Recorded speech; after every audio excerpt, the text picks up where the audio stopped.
देखिए हम लोग जो हिंदी में बहादुर चैप्टर पढ़े थे और उसका हम क्वेश्चन आंसर आप लोग को करा रहे हैं, ठीक है।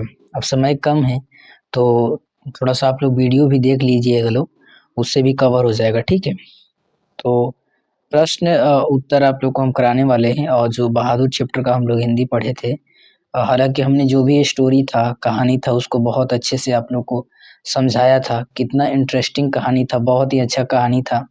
एक नेपाली लड़के के बारे में हम लोग कहानी देखे थे कि घर से भाग जाता है, उसकी माँ मारती है तो, और फिर अमरकांत के यहाँ जाकर और नौकर के रूप में काम करता है। फिर वहाँ भी जब उसे लोग मारने पीटने लगते हैं, उस पे एक इल्जाम लगा दिया जाता है पैसा चुराने का, तो वहाँ से भी भाग जाता है। तो वही सब स्टोरी था, उससे रिलेटेड हम लोग जो क्वेश्चन आंसर है करेंगे। देखिए कह रहा है, पहला क्वेश्चन क्या कह रहा है। पहला क्वेश्चन कह रहा है कि लेखक को क्यों लगता है कि जैसे उस पर एक भारी दायित्व तो आ गया हो। तो अ, यहाँ पे क्या है, लेखक उत्तर में देखिए ध्यान से आप लोग। तो यहाँ पे उत्तर में लिखा है कि लेखक ने, थोड़ा सा ब्लर दिख रहा है बट आप लोग एडजस्ट कीजिएगा, ठीक है। कह रहा है कि लेखक ने एक नौकर रख लिया है, अब उसे नौकर का भी भरण पोषण करना होगा, साथ ही वेतन भी देना होगा। इसी कारण लेखक को लगता है जैसे उस पर एक भारी दायित्व आ गया हो। यानी लेखक ने एक नौकर भी रख लिया था, क्योंकि निर्मला काम करते करते थक जाती थी। निर्मला कौन थी, तो उनकी पत्नी थी, और काम करते करते थक जाती थी।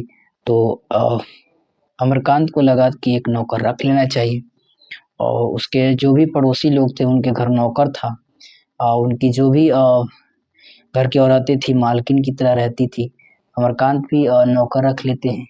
तो ऐसा उनको लगता है कि अब उन पे एक भारी दायित्व आ गया है, क्योंकि साथ ही साथ अपना तो भरण पोषण करना ही है, और उसके बाद बहादुर जो गया था नौकर के रूप में, उसका भरण पोषण, साथ ही साथ उसको काम पे लगाए हैं तो वेतन देना पड़ेगा।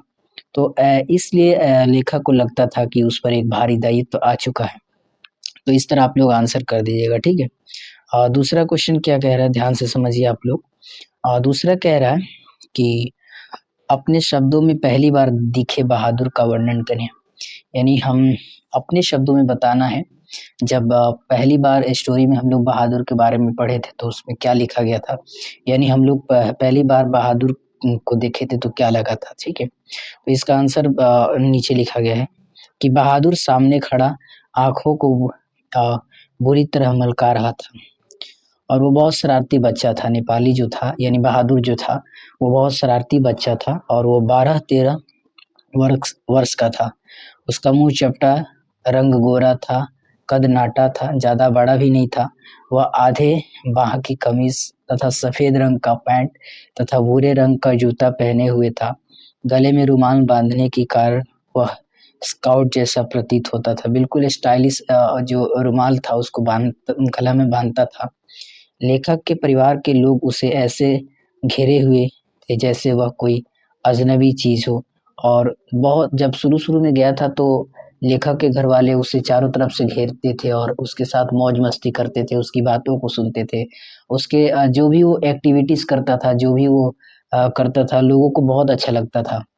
और बहुत चंचल लड़का था, बहुत खुश रहता था, और हमेशा घर में मतलब एक चहल-पहल मचाया रहता था, ठीक है?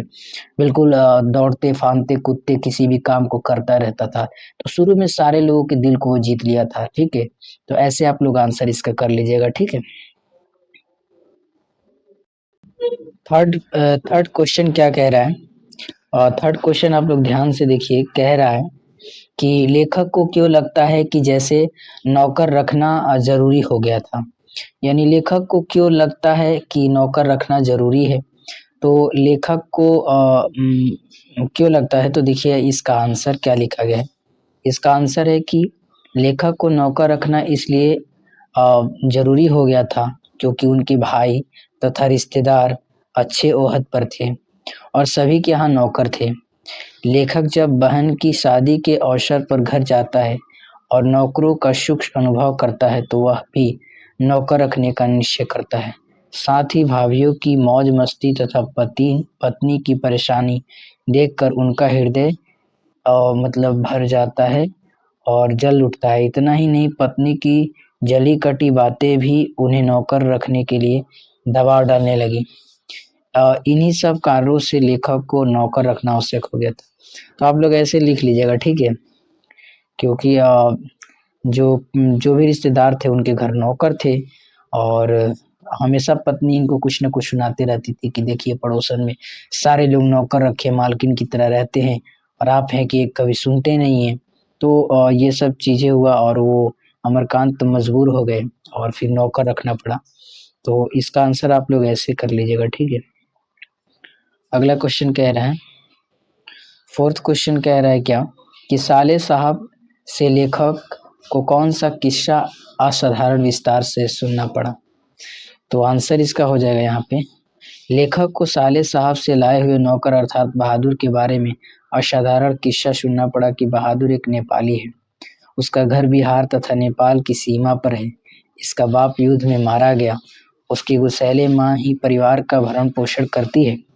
माँ की इच्छा थी कि लड़का घर के काम-काज में हाथ बटाए, परंतु ऐसा न करने के कारण मार-पीट करती थी। तात्पर्य यह है कि माँ की बातों पर ध्यान न देकर खेलने कूदने में समय बर्बाद करता था। इतना ही नहीं, एक दिन उसने उस भैंस को बहुत मारा जिसको माँ बहुत चाहती थी। भैंस की मार का अनुमान करके माँ ने उसे बेहतरीन से पीट दिया, जिस कारण बहादुर का मन फट गया और वो वहां से भाग निकला। तो वही साले साहब से ये किस्सा सुनना पड़ा कि ये लड़का ऐसा है वैसा है, घर पे कोई था नहीं, इसके पिताजी युद्ध में मारे गए और इसकी माँ है जो घर की पालन पोषण सब करती है और ये है कि काम में हाथ नहीं बटाता है। और एक बार उनकी भैंस को भी ये पीटा था जिसे बहुत वो प्रेम करती थी, बहुत स्नेह करती थी और उस भैंस को बहुत एक बार मारा था ये बहादुर। तो यही सब कहानी लेखक को उनके साले साहब से सुनना पड़ा, ठीक है? तो आप लोग इसका आंसर कर दीजिएगा, ठीक है?